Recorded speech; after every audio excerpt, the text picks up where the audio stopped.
অনুষ্ঠানে প্রধান পৃষ্ঠপোষক হিসেবে যিনি সার্বিকভাবে এই বইমেলাটি সফলভাবে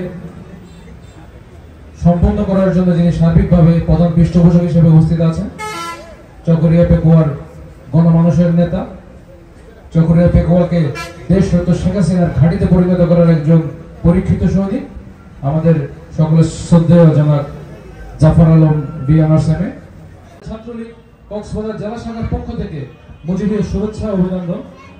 আপনারা জানেন, একটি জাতি তার দেশকে এবং নিজের ভাগ্য উন্নয়নের জন্য তার মেরুদণ্ডকে শক্ত করার জন্য একটি জিনিস প্রয়োজন, সেটি হচ্ছে শিক্ষা। শিক্ষার কোনো বিকল্প নাই।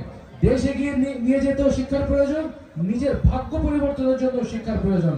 যে মানুষের মধ্যে শিক্ষা নেই সে মানুষ নিজের পরিবর্তন করতে পারে না, দেশের পরিবর্তন করতে পারে না। আমি বলতে চাই, শিক্ষা বলতে কেবলমাত্র প্রাতিষ্ঠানিক শিক্ষাতেই সীমাবদ্ধ নয়।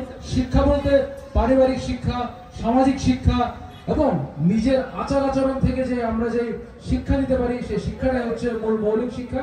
সেই সাথে আমরা প্রাতিষ্ঠানিক শিক্ষাকে যোগ করে সকলের সমষ্টিগতভাবে যেভাবে করে আমরা এগিয়ে যেতে পারি, তার জন্য আমাদের জ্ঞান অর্জনের কিন্তু কোনো বয়স নাই, জ্ঞান অর্জনের কোনো ধারা নাই, জ্ঞান অর্জনের কোনো সীমাবদ্ধ কোনো প্রতিষ্ঠান নাই।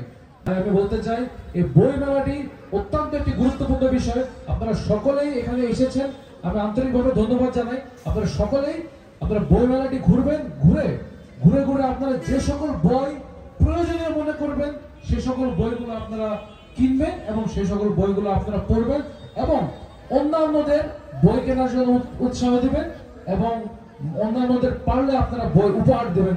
এবং আমি আমার ছাত্রলীগের সকল স্তরের নেতা কর্মীদের বলবো, আপনারাও সবাই এই বইমেলাতে আপনাদের আশেপাশে পাড়া প্রতিবেশী আত্মীয় স্বজন সকলকে উৎসাহিত করবেন বইমেলাতে, যাতে এসে তারা বইমেলা ঘুরে দেখে তাদের পছন্দ অনুযায়ী একটি হলেও বই কিনে সে বইটি যাতে পড়ুক।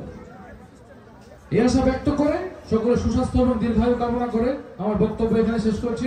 জয় বাংলা, জয় বঙ্গবন্ধু, জয় হোক দেশরত্ন শেখ হাসিনা।